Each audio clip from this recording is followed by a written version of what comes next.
Hello, hello, welcome back. I'm so excited to be here. I help women make money on Instagram. I teach them about branding. I help you get confident on camera, even with a small following. In the previous videos, we've been talking about Instagram. It helps you attract your ideal client. Lately, we've been talking about live video and why it's so important. Bringing you back to my classroom. Make sure to subscribe because I have so much more coming your way. Honestly, I think it's the year. So many of you are doing amazing things, but we have to elevate your brand. So that's exactly what we're going to be talking about. Let's get straight to it. I started trying to be someone I wasn't. In 2015, when my husband told me, "You're going to do real estate with me and I want you to be a real estate agent," I said, "No, thank you." But I still wanted to be in that space. I couldn't be myself.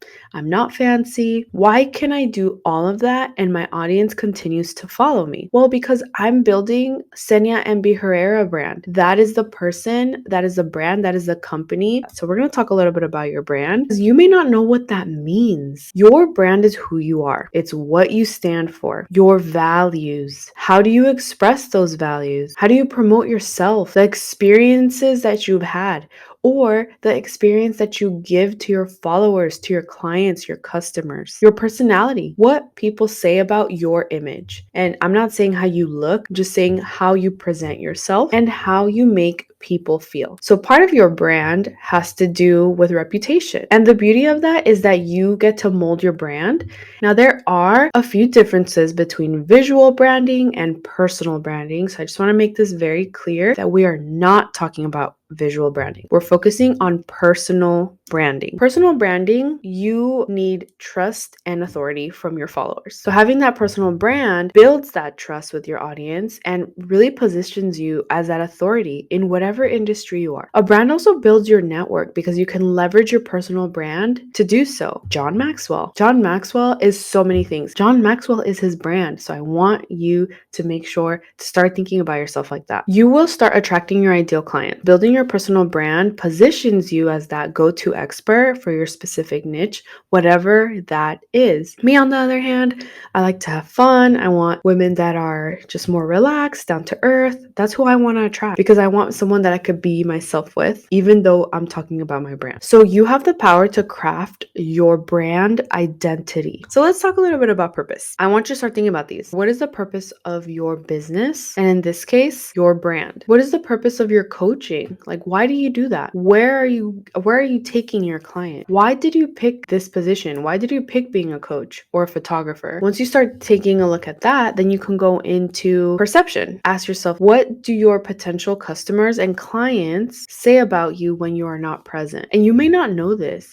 So you have to do two things. Either if you don't have clients yet, what do you want them to say of you? Or you can just ask them. You can survey them to just say, "Hey, Maria, can you do me a favor? Tell me about your experience with becoming my VIP customer." So that way you can get better. The main thing is just being yourself. Position. And that means that it may be something that you just really love. What are you a pro at? What are you the best at? And be the best of the best. Doesn't necessarily mean that you need to have millions of dollars or millions of followers. You could still be a professional. You could still be an expert, even with lower numbers. So I just want to make sure that you know that. And let's talk about consistency. A great brand starts with understanding who you are, what you stand for, your marketplace, your positioning, your skills and credentials, also your passions, your interests, your core values, your beliefs. This is a lot. This is deep. Now, with that consistency, let's talk a little bit about your skills and credentials. Start jotting down, what is your position? What education did you get? If you're a personal trainer, maybe you got NASM certified, but let's say that you didn't get any of those certifications. Talk about the type of research you've done. Those are still skills and credentials. Now talk about your passions and interests. Jot those down because that's part of that brand. So these passions and interests, I can start talking about these in my content, even though they're not part of my brand 5, which we will talk about in a moment. But these things will start helping me connect with my ideal client. And when you have that written out, so much easier to go back when you feel stuck. Now, your core values and beliefs is something that you have to have clear. These are a few of my core beliefs and values. Once you have those clear, the people that are going to work with you is just going to be so much more simple for you to find. Now, the power of personal branding is just next level. Whether you're an entrepreneur or a freelancer, as a personal brand, they can't really compete with you because no one has your secret sauce. I want to remind you that you are not your product. So whether you sell tortillas or you're a photographer, whatever, your brand is you, and they're going to love you no matter what. You have work to do because we're going to implement that in your content. Did you hear your homework? Your homework is to brainstorm, how can I grow my personal influence instead of just promoting my product? Write it out, tag me or send me a DM so I can take a look and give you a little bit of feedback, but